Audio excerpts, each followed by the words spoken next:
Okay, real quick, I just want to say I'm very lucky, very fortunate to be part of this university. You think about all the great minds, all the college football coaches that are out there, especially defensively wise nowadays. There's a lot of people who could be standing here in front of you, and I'm just thankful for the opportunity that Coach Rhule and Mr. Alvarez gave to me and my family, and want to do things right and want to get this thing back on the right track. So with that, any questions? What are your impressions of the Big Ten and how your defense will fit in? Well, we got a chance to play Purdue when I was at Syracuse, and now that's you know, they were more of the passing offense right there, but still in terms of attitude-wise, they were a physical team, big team. You know, kind of established their will at the line of scrimmage, and you know, for us it was just a different game. But I think nowadays, you know, Coach Rhule, one of the things he did was he was big on studies. You know, he's a big football guy.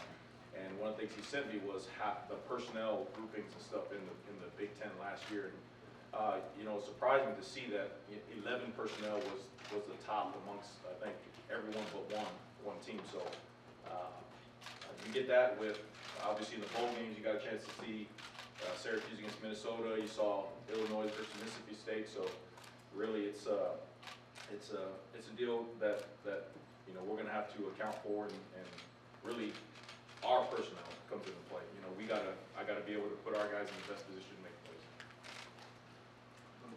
Do you like the 3-3-5 as opposed to other formations? Well, I grew up in the guy who kind of really came up and really redefined the 3-3-5, Rocky Long, and he's the one who recruited me to UCLA, and then he gave me a chance at the University of New Mexico, coaching linebackers there in 2007. And then when I went to San Diego State, all those times we were running the 3-3-5. So it's something I grew up in. I played in it and then coached in it my whole time. And really when you're studying football, the 3-3-5 is just personnel. I mean, personnel-wise, you're lining up with 3 D linemen, 3 linebackers, and 5 DBs. But football-wise, that's all that really nickel is. You know, nickel is 4-2-5. I mean, we go 3-3-5, but we line up in a ton of different fronts and all that kind of stuff. So really, it's just the 3-3-5 is more personnel based. Coach Greg Smith from inside Nebraska, how does that 3-5 defense allow you to look at multiple guys in recruiting? How does it broaden your horizon? Yeah, no, good question, Greg. The biggest thing there is you know, I think the 3-3-5, when you start off with that base, it allows you to recruit and then really be flexible with what you have. You know, I know that's a starting point, but then let's say you have a great year and you have a ton of defensive linemen. Well, now you went from being a 3-3-5 to maybe a 4-2-5. You know, maybe you're down on D linemen and you have more backers. Well, then it's a 3-3-5. You know, so it gives you a chance to go out and recruit. And the great thing about Coach Rhule is he is really big on recruiting the big guys up front. So we're going to recruit our tail up there and then kind of adjust the defense to the personnel that we have. Hey, Tony, Mitch Sherman from the Athletic. You guys got a jump start in recruiting with this class, this freshman class, junior college player, your guys out of the portal. In that, in year one, you know, you'll have a lot of your guys here. How much were you able to look for pieces that will fit the scheme that you want to run in that short period of time in signing those players? Mitch, good to see you, man. Good to see you. You know, the crazy thing about that is kind of like I said, you know, I think if you get stuck just recruiting, okay, 3-3-5, I only get this defensive lineman for this, I get this nose tackle for this, I get this for that, I think then you're stuck. I think the biggest thing, especially with Coach Rhule's background, is you take athletes, you take football players, and good coaches kind of adjust the scheme around them. And you know, and that's been the way it was since when I came in there. This 3-3-5 was always at places where maybe you didn't get as many defensive linemen. You know, so you saw more 3-3 stuff. Well, some years when you had better D linemen, you saw more 4-down stuff. So it's always about how does the scheme fit the players versus recruiting specific players to fit the scheme. Is it possible you would even run a 3-3-5 here? Yeah, of course, anything's possible. Anything to win, man. 3-3-5, you know, if we got to line up with 5 D linemen and 1 linebacker, whatever, that's a great thing. for me, it's about concepts. You know, you teach a concept, and whether you have 3 D linemen and 3 linebackers doing it, or whether you have 5 D linemen and 1 linebacker doing it, it's very conceptual. Coach Steve Mark with Inside Nebraska at the rover position at Syracuse. Can you just talk a little bit about that and if you're going to use some form of that here? Yeah, it'll be, now again, I think Sat said it best. We haven't got a chance to feel the guys around here yet. You know, you watch the tape and you see where guys were and what they were doing last year, but I haven't got a chance to feel them. So you don't know exactly how that, if it's gonna be played the same, if it's gonna be like more traditional old school where that guy was more in the center of the defense, or whether that guy's more on the perimeter of the defense, we don't know yet, but it'll be very similar to what we've done and what's being done with all those same guys from the Rocky Line Crew. Would you characterize it as a difficult decision for you to take this job? And why? And why did you take this job? You know, again, whenever you're talking about a situation where you're in a good place. I mean, I was in a good place with Syracuse and Coach Babers, and those young men over there played their butts off for me, and the university. And when an opportunity presents itself like this, I think it comes down to a lot of factors. You know, me and my family talking, the relationship with Coach Rhule, going back to when I was a player and he was coming in to be a GA, and then again, I said this once before, but you know, I think first impressions are really big. And when I was in middle school and high school, that was kind of like the birth of me understanding what college football was and playing football. And that's you know, you look at me in middle school, and I graduated in 96, 97 from high school. That was Nebraska, right? That's Nebraska. You looked up and you saw Nebraska, Nebraska, Nebraska. So you add in all that stuff and then just sitting around talking about it with the family, and I thought it was something that you could not pass it on. What are your first impressions of this place, of being in the stadium every day, of being in the city? What are your first impressions? You see why it's different. I mean, from the people, you walk in and you see the national championship trophies, you see the Heisman. I mean, you know, you walk around, you see why this place has been special and can be special. You know, there's no doubt there. It only adds to the fact that Coach Rhule and his plan has worked, the things he believes in, the staff he's put together. I think again, it's very easy when you walk around here and you see and you feel it. It's something special. Tony, how much of a connection were you able to form with Coach Rhule in that short time that you guys were together in Los Angeles, and did that relationship, you maintain that relationship over these last 20 years or so? Yeah, you know, it's funny. So I was going out, he was coming in, and I didn't get a chance to play pro ball. I wasn't good enough, right? So for that next year, while he was a GA, I was around the program, finishing up my school and all that stuff. And then it was always one of those things where you saw a guy having success, and then it's a text message, or you run into him when I was at San Diego State, New Mexico. You run into him at, you know, when they're at Temple and all that stuff. You run into him on the road and all that kind of stuff. So it's one of those things that was always right there. Hey, coach, you know, how you doing, man? Good job, saw you. Da, da, da. And when he got this job, it was a text message just like that, and then it became a phone call. Then it became an interview, and then it became a hey, let's do this thing. So, How much does Rhule get involved with the defense? How much do you anticipate him being involved with your defense? Very. I mean, a football guy's a football guy, and I thought it was really good being around some coaches. They said be the dumbest one in the room. You know, you want to be in a room where you're the dumbest guy, because then that's all you're doing is growing. You know, and so when you get to listen to these guys and listen to them talk football, just football, I mean, I wouldn't have it any other way. You know, he's in there, he's talking schemes, he's talking, mostly, again, you see it from the other side of the ball. You know what I mean? You see what the offense was thinking, what he would have done, how he would have attacked.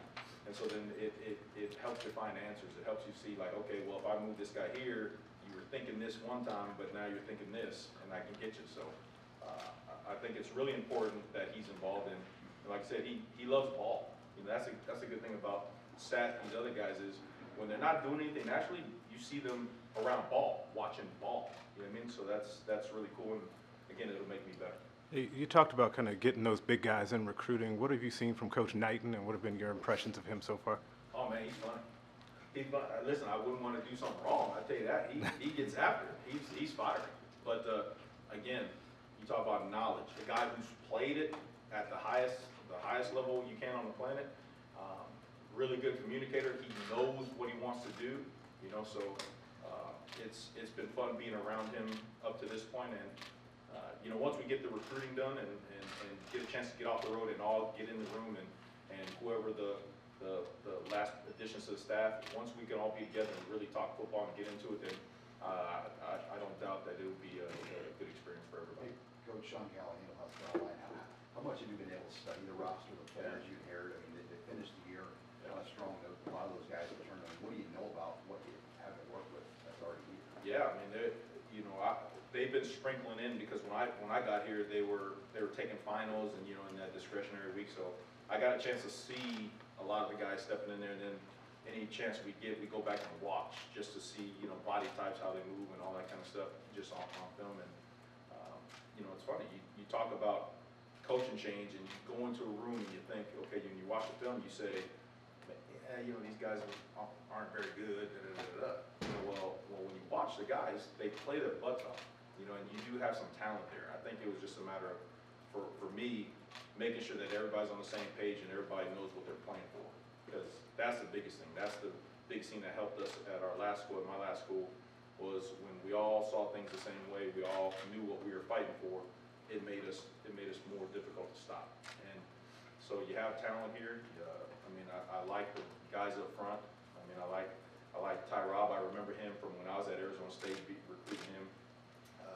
Got a chance to see Nash run around. I mean, again, Luke. You see, I like some of the athleticism of the DBs, you know. But again, it comes back to seeing them and feeling them in person, and then getting a chance to put them in the best spots where they can just go play versus be thinking all the time. Satterfield identified on the offensive side of the ball, the receiver position is one, as an area of need. Do you see anything on the defensive side where you say, okay, we need bodies there, we need more talent there? I would say, I mean, you're always gonna, you ask a coach that, you're always gonna hear D-line. You always want more D-linemen, okay? And then I think, you know, you wanna see, I really wanna get a chance to see and be around the guys at linebacker. I wanna see that room completely. You know, I know we've made some nice additions to it, but getting a chance, I know when I get a chance to see Luke, and I saw him run around, I got a chance to meet him, really excited about what he does. Nick, I know he got injured there towards the end of the year, but really interested to see how that linebacker room plays out. You know, and that'll be a big thing about in terms of being able to put guys in the right positions and what kind of personnel groupings you put together. I think that room right there is going to be key to what we do in the ball. As a coordinator, do you focus on a position? I mean, you've got we'll have all three levels. Do you spend more of your time with the linebackers, super linebacker, or do you just completely walk around? No, I usually spend my time, I was with the linebackers, and then I went with the secondary for a big chunk of my career, then went back at Syracuse to linebackers. So once everyone is hired and we get a chance to see where you know, I can be daily. I mean, I like to walk around so I can hear and feel everybody, all the position groups and the coach interactions and stuff, but I'll be with the position group mainly and then walk around, but we need to get everybody in the room first. Same as with Marcus. You know, he's got a young staff on the offensive side. You know, 30s and 20s, likely when it all ends up for you. What do you expect that vibe to be like? What's the pluses and minuses of having that much youth? Well, you got a lot of energy. That's for sure. Have you guys met Coop yet? That dude is like a walking Red Bull advertisement right there. This dude has a lot of energy. Love it. T. Knight. I mean, he's talking. You know, some of the other guys there that we got to announce. I mean, a lot of energy. First thing you see and you feel is the energy. And I think, you know, I don't see anything as a detriment. It's all on me to make sure that we all see things the same way. You know what I mean? At the end of the day, we all see things the same way. So when we go out there and we teach and we coach, everybody's on the same page. I think that's the most important thing. You know, and until we're all in that room, until we all get together and really grind things out, I'm excited about not only the youth and the energy, but the knowledge. Again, these are football guys. These are guys that, you know, you talk to Coop and he's talking about game planning and throwing defending Joe Burrow and Tom Brady and Drew Brees, you know, stuff like that. Then you go to T. Knight, and he's talking about going against Trent Williams and all these other guys, you know, in the league and stuff like that. So you talk about the knowledge in the room, and it's gonna be exciting. Coach, you just got, Kenny. And Cam, just, you've been speaking around a whole bunch of different things, but if you sum up, like, if people ask you, what's the point like defense, what do you know, what do you want to know, for, what do you want to bring here? I think I would say the passion. You want to see a group of guys out there that when they play, they don't look at the score. They have fun watching those young men play their butts off, and everything will take care of itself. You know, and there's a lot of pieces that go into that, but when they take the field, you're going to know that they're playing for Nebraska. Okay? They're part of a tradition that's really unlike any other in the country. Okay, that I got to make sure I do right. All right, but that you don't have to look up at the score. That when that defense runs out there, you're going to sit up in your seats. You're going to grab your popcorn. You're going to pay attention. Because those boys are going to play, period. Coach, the linebacker room, you mentioned Eric Fields, the 2023 linebacker. What did you like about him? What did the staff, what does he bring to the team? Yeah, speed. I mean, you see his track times. He's very explosive, a lot of speed. And again, he's another kind of a chess piece there where you say, where does he actually fit? Is he a linebacker? Is he that over position? Is he an edge coming off the edge? I mean, you don't truly know until they get here. But again, the first thing that jumps off at you is he's got a lot of speed, and you don't realize when he walks up on you how big he is. You know, he's a tall guy. He can be 225, 230, and if he can still run that way, then you got a piece to mess around with. One or two more. Brian Christopherson from Husker 24/7. You're known for your strong recruiting background. What's your early impression of these guys on the staff and how they recruited this first month? I know there's a lot to take on. Yeah, you know Coach Rhule, if you don't recruit, you ain't here. I mean, that's number one. I mean, that's the great thing about being with these guys is that they understand. If you got the guys here, you have a chance. You know, so everything is built up around recruiting and those relationships and bringing the pieces here so that way we can get them and develop them. You know, but again, that's one of the things first and foremost. If you can't recruit and you don't want to recruit, then you ain't gonna be here. That's the way it goes. Describe in detail your plans for the black shirt tradition, including what day each year you'll hand them out and how many you'll hand out. I knew this. I had a paragraph on the black shirt deal ready to go. But no. The most important thing I can do with that tradition is find that knowledge, right? I gotta talk to people who have instilled it, who have lived it, who have done it the right way. I've heard many different ways that they've done it, you know, bringing old guys back, taking it away, doing it, waiting for a couple games, doing it in fall camp or spring. I've heard a lot of different things already. And the worst thing I can do is sit up here and say, I know I'm going to do it this way. No, that's something you don't mess around with, because again, I think that's one of the greatest kind of traditions you have in college football, especially defensively wise. You talk the black shirts again, like as a kid running around, you talk about putting on a black shirt and reenacting that you were part of the defense. You know what I mean? So I want to do it right. I gotta talk to people who have done it and kind of figure out what the best way to do it, and then I'll let you know. Anything else, Coach? All right, thank you, John. Appreciate everybody. Thank you. Thank you.